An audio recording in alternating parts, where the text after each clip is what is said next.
Hi friends, welcome to Rani's kitchen. నేను మీ రాణి.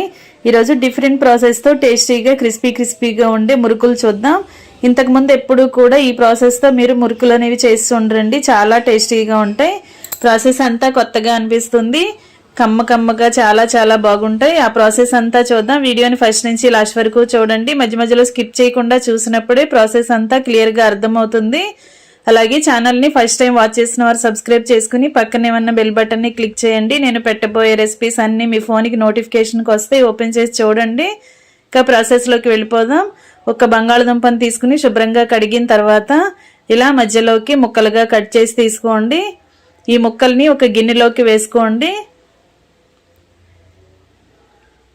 ఒక్క బంగాళదుంపతో ఈ రెసిపీ అనేది చేసి చూపించబోతున్నాను. సింపుల్ ప్రాసెస్తో అన్ని మన ఇంట్లో ఉన్న ఇంగ్రీడియంట్స్తోనే చేస్తానండి. మీ అందరికీ కూడా వీడియో అనేది నచ్చుతుంది, స్కిప్ చేయకుండా చూడండి. ఈ దుంప ముక్కల్ని గిన్నెలో వేసుకున్నాం కదా, ఇప్పుడు అర గ్లాస్ వాటర్ పోసుకుని కొంచెంగా సాల్ట్ వేసుకుని చిటికెడు పసుపు కూడా వేసుకుని గిన్నెకు మూత పెట్టుకుని కుక్కర్లో పెట్టి 3 విజిల్స్ వచ్చేంత వరకు ఉడికించండి. ఉడికిన తర్వాత బాగా చల్లారిన తర్వాత చూపిస్తున్నాను. దానిపైన ఉన్న పీలంతా ఓపెన్ చేసి తీసుకోండి. ఈ గిన్నెను పక్కన పెట్టుకోండి. ఇప్పుడు మిక్సింగ్ బౌల్ తీసుకుని 1 కప్పు నిండా పొడి బియ్యం పిండిని వేసుకోండి. ఇప్పుడు ఉడికించి పొట్టు తీసుకున్న బంగాళదుంపని గ్రేటర్తో ఇలా తురుముకోండి.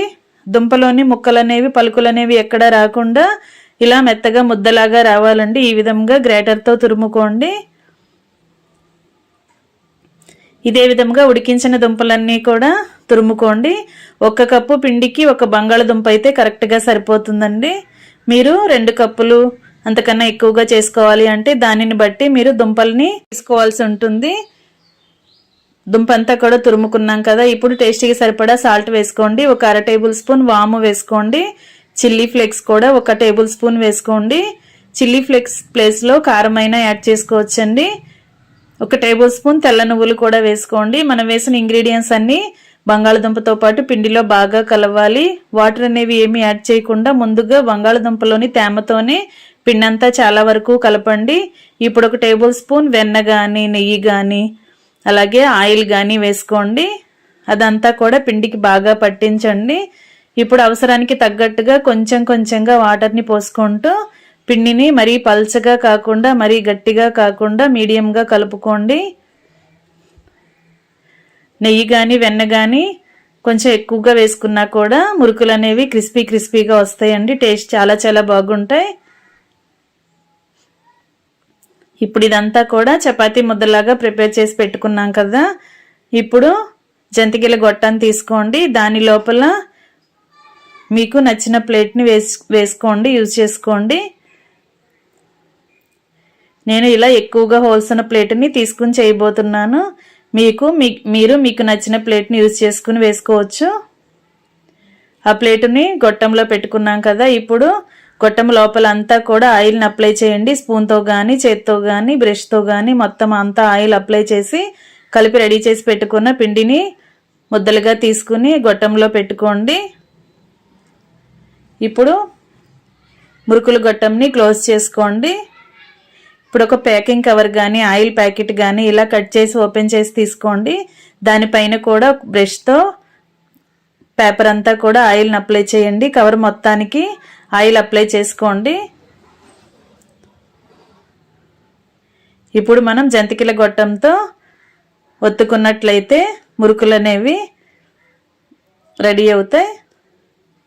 ఇలా కవర్కి పట్టినన్ని మురుకుల్ని ఒకేసారి మనం ఒత్తుకుని రెడీ చేసి పెట్టుకున్నామంటే డీప్ ఫ్రై చేసుకునేటప్పుడు పని అంతా ఈజీ అవుతుందండి. కొత్తగా వంట నేర్చుకునే పిల్లలైతే డైరెక్ట్గా ఆయిల్లో మురుకుల్ని ఒత్తుకోలేరు కదా, చేతులు కాలుతాయని భయపడుతూ ఉంటారు. అలాంటి వారు ఇలా ప్యాకింగ్ కవర్ కానీ బటర్ పేపర్ కానీ తీసుకుని దానికి ఆయిల్ అప్లై చేసి ఇదే విధంగా మొత్తం అన్నీ కూడా రెడీ చేసి పెట్టుకున్న తర్వాత స్టవ్ ఆన్ చేసుకోవచ్చు. ఈ ప్రాసెస్ అంతా చాలా ఈజీగా అనిపిస్తుంది.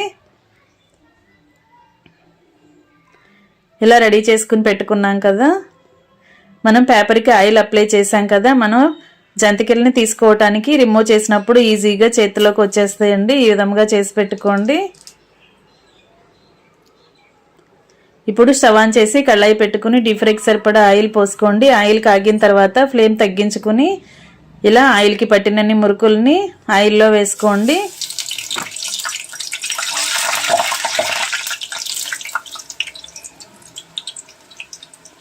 ఫ్రెండ్స్, ఛానల్ని ఫస్ట్ టైం వాచ్ చేసిన వారు సబ్స్క్రైబ్ చేసుకుని పక్కనే ఉన్న బెల్ బటన్ని క్లిక్ చేసినప్పుడు మాత్రమే మీకు నేను పెట్టిపోయే రెసిపీస్ అన్నీ మీ ఫోన్కి నోటిఫికేషన్కి వస్తాయి. ఏ రోజు రెసిపీ ఆ రోజు మీ ఫోన్కి వస్తుందండి. ఓపెన్ చేసి చూడండి. మీకు నచ్చిన రెసిపీస్ని కుక్ చేసి ఫ్యామిలీకి సర్వ్ చేయండి. ఒకవైపున బాగా ఫ్రై అయిన తర్వాత వెనక వైపు కూడా ఫ్రై చేసుకుని క్రిస్పీగా వచ్చిన తర్వాత ఆయిల్ నుండి తీసేసుకోండి. మనం బంగాళదుంపతో పిండిని కలిపాం కదా, మురుకులు అనేవి ఇదే కలర్లోకి ఉంటాయండి. ఎక్కువగా ఫ్రై చేయొద్దు. ఇలా లైట్ కలర్కి వచ్చిన తర్వాత వెంటనే ఆయిల్ నుండి తీసేసుకోండి. ఇదే విధంగా మిగిలినవి కూడా ఆయిల్లో వేసుకుని ఒకవైపు బాగా ఫ్రై అయిన తర్వాత వెనక వైపు కూడా ఫ్రై చేసి తీసుకోండి. డీప్ ఫ్రై చేయడానికి కూడా ఆయిల్ ఎక్కువగా పట్టదండి. కొంచెం ఆయిల్తో కూడా ఇవి రెడీ అయిపోతాయి, కుక్ అయిపోతాయి. ఇంకా రెడీ అయిపోయింది పొటాటో మురుకులు. చాలా చాలా క్రిస్పీగా టేస్టీగా ఉంటాయి. లోపల గుల్లగుల్లగా సాఫ్ట్గా కమ్మగా అనిపిస్తాయి. టేస్ట్ అనేది మీకు కొత్తగా ఉంటుంది. మీ అందరూ కూడా ఖచ్చితంగా ఇదే ప్రాసెస్తో చేసి చూడండి. మీ అందరికీ కూడా ఈ రెసిపీ అనేది నచ్చుతుందండి. చిన్నపిల్లలు, పెద్దవారు అందరూ కూడా, ఎక్కువ పెద్ద వయసు వారు కూడా ఈజీగా నవ్వలే మురుకులు రెడీ అయిపోయాయి. మీ అందరికీ వీడియో నచ్చినట్లయితే లైక్ చేయండి. మీరు కూడా కుక్ చేసి ఫ్యామిలీకి సర్వ్ చేయండి. ఛానల్ని ఫస్ట్ టైం వాచ్ చేసిన వారు సబ్స్క్రైబ్ చేసుకుని పక్కనే ఉన్న బెల్ బటన్ని క్లిక్ చేయటం మాత్రం మర్చిపోకండి.